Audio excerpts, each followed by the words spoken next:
Hi எல்லோருக்கும் வணக்கம். இன்னைக்கு நவராத்திரி 3ஆம் நாள் பிரசாதமா கேரட் ஜவ்வரிசி பாயாசமும், பச்சை பட்டாணி பொடி சேர்த்த சுண்டலும் தாங்க செஞ்சிருக்கோம். ரொம்ப சுவையா இருக்குங்க. நீங்களும் பூஜைக்கு இது மாதிரி செஞ்சு பாருங்க. கொலுவுக்கு வரவங்க விரும்பி வாங்கி சாப்பிடுவாங்க. வாங்க எப்படி செய்றதுன்னு வீடியோக்குள்ள போய் பார்க்கலாம். முதல்ல சுண்டல் எப்படி ரெடி பண்றதுன்றது பார்த்துருவோம். இது செய்யறதுக்கு 1/2 கப் அளவுக்கு பச்சை பட்டாணி எடுத்துக்கோங்க. இது 6லேருந்து 7 மணி நேரம் ஊற வச்சு எடுத்திருக்கு. இப்ப இது தண்ணி வடிச்சிட்டு ஒரு குக்கர்ல சேர்த்துக்கோங்க. 1/2 கப் அளவு பட்டாணிக்கு 1 கப் அளவுக்கு தண்ணி சேர்த்துக்கலாம். சேர்த்துட்டு இதுக்கு தேவையான அளவு உப்பு சேர்த்துக்கோங்க. ஒரு 3 விசில் வந்து ஸ்டீம் அடங்கட்டும். அப்புறம் பார்ப்போம் எப்படி வெந்திருக்குன்னு. நல்லா ஸ்டீம் அடங்கிருச்சு.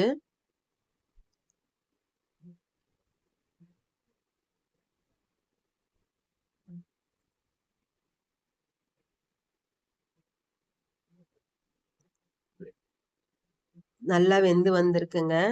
இப்ப இத தண்ணி வடிச்சிட்டு எடுத்து வச்சுக்கலாம். இப்ப இதுக்கு பொடி ரெடி பண்ணிக்கலாம்.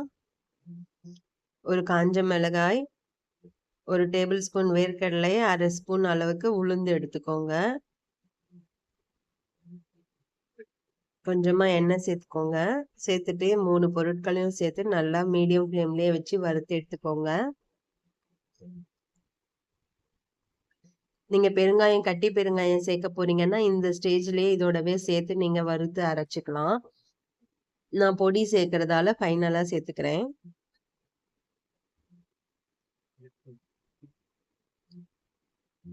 ஸோ 1/4 டீஸ்பூன் பெருங்காய பொடி சேர்த்துக்கிறேன். சேர்த்துட்டு கேஸ் ஆஃப் பண்ணிடுங்க. இத ஆற வச்சுட்டு பொடிய அரைச்சு எடுத்துட்டு வந்துடலாம். அவ்வளோதாங்க. இந்த பொடி ரெடி ஆகிடுச்சு. சேர்த்து செஞ்சு பாருங்க. அட்டகாசமா இருக்கும் டேஸ்ட்டு. இப்போ ஒரு தாளிப்பு குடுத்துருவோம்.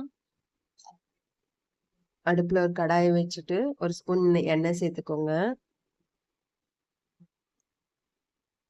1/4 டீஸ்பூன் கடுகு, 1/4 டீஸ்பூன் உளுந்து சேர்த்துக்கோங்க. ஒரு கொத்து கருவேப்பிலை சேர்த்துட்டு நல்லா கலந்து விட்டுருங்க.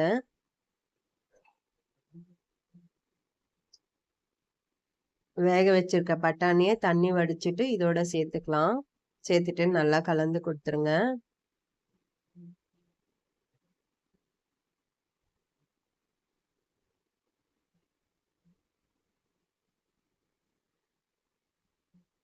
அரைச்சு வச்சிருக்க பொடியிலேருந்து ஒரு 1லேருந்து 1 1/2 ஸ்பூன் அளவுக்கு சேர்த்துக்கோங்க. நான் 1/2 கப்பு சேர்த்துக்கிறதுனால கம்மியா சேர்த்துக்கிறேன். நீங்க அளவு கூடுதலா சேர்க்கும்போது அதுக்கேத்த மாதிரி பொடிய சேர்த்து பண்ணிக்கோங்க.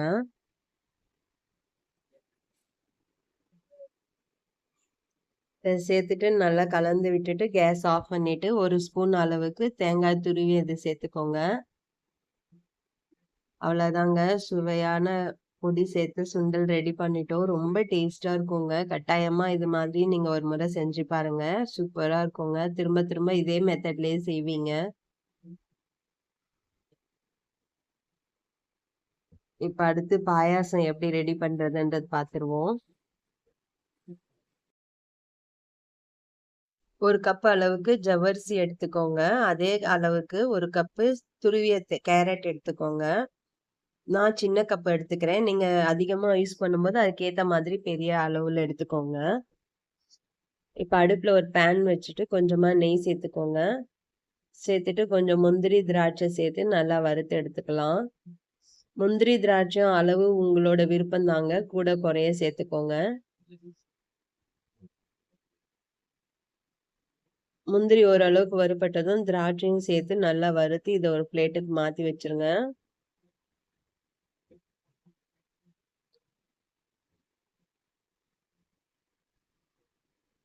இப்ப நெய் இன்னும் கொஞ்சம் சேர்த்துக்கலாம். சேர்த்துட்டு இப்ப ஜவ்வரிசிய சேர்த்துக்கோங்க. சேர்த்துட்டு அடுப்ப லோ ஃப்ளேம்லயே வச்சு நல்லா வறுத்து எடுத்துக்கோங்க. ஜவ்வரிசி இது மாதிரி நம்ம வறுத்துட்டு சேர்க்கும்போது நல்லா ஒண்ணோட ஒண்ணு ஒட்டாம உதிரியா சூப்பரா வருங்க. நல்லா வெந்தும் வரும். சாஃப்ட்டாகி கிடைக்கும். அதுக்காக இது மாதிரி நெய்ல சேர்த்து வறுக்கும்போது வாசனையாவும் இருக்கும். இப்ப ஜவ்வரிசி நல்லா பொரிஞ்சு வந்திருக்கு. இப்ப கேரட்டையும் இதோடயும் சேர்த்து நல்லா வதக்கிக்கோங்க. கேரட்டும் அந்த நெய்யிலேயே நல்லா வதங்குற அளவுக்கு வதக்கிக்கோங்க.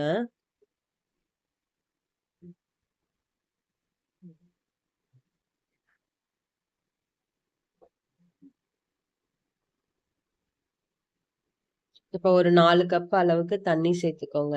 1 கப்பு ஜவ்வரிசி, 1 கப்பு கேரட்டு 2த்துக்குமா சேர்த்து 4 கப் அளவுக்கு தண்ணி சேர்த்துக்கோங்க. தண்ணி சேர்த்து நல்லா கலந்து விட்டுட்டு, ஒரு 15 நிமிஷம் லோ ஃப்ளேம்லயே மூடி போட்டு நல்லா வேக விட்டுருங்க. ஜவ்வரிசியும், அந்த கேரட்டும் நல்லா வெந்து வரணும். இப்போ 15 நிமிஷம் ஆகியிருக்கு. எல்லாம் ஒண்ணு சேர்ந்து நல்லா வெந்து வந்திருக்கு பாருங்க.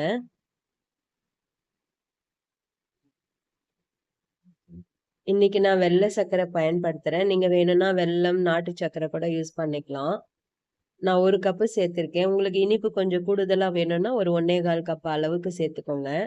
சேர்த்துட்டு நல்லா கலந்து குடுத்துருங்க. சர்க்கரை நல்லா கரையட்டும். சர்க்கரை நல்லா கரைஞ்ச பிறகு வாசனைக்காக ஒரு 1/4 டீஸ்பூன் அளவுக்கு ஏலக்காய் பொடி சேர்த்துக்கோங்க.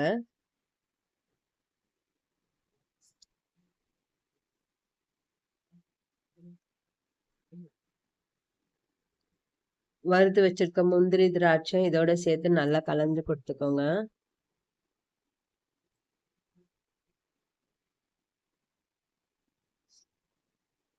காய்ச்சி ஆற வச்ச பால் ஒரு 2 கப்பு அளவுக்கு சேர்த்துக்கோங்க. பால் ரொம்ப சூடா சேர்க்க வேண்டாம். பால் சேர்த்துட்டும் அதே மாதிரி 1 நிமிஷத்துக்கு மேல கொதிக்க வைக்க வேண்டாம். கேஸ் ஆஃப் பண்ணிருங்க.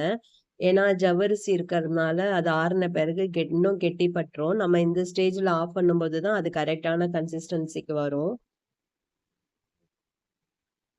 அவ்வளோதான் சுவையான பாயாசமும், சுண்டலும் ரெடி பண்ணிட்டோம். கட்டாயம் நீங்களும் செஞ்சு பார்த்துட்டு எப்படி வந்ததுன்னு கமெண்ட் பண்ணுங்க. வீடியோ பிடிச்சிருந்தா லைக் பண்ணுங்க, ஷேர் பண்ணுங்க. இன்னும் நீங்க cook with Sujini channel subscribe பண்ணலன்னா சப்ஸ்கிரைப் பண்ணிக்கோங்க. மினிமம் குவான்டிட்டில செய்யும்போது, மேக்ஸிமம் லவ்வோட செய்யும்போது சமையல் சுவையாவே இருக்கும். நாளைக்கு இன்னொரு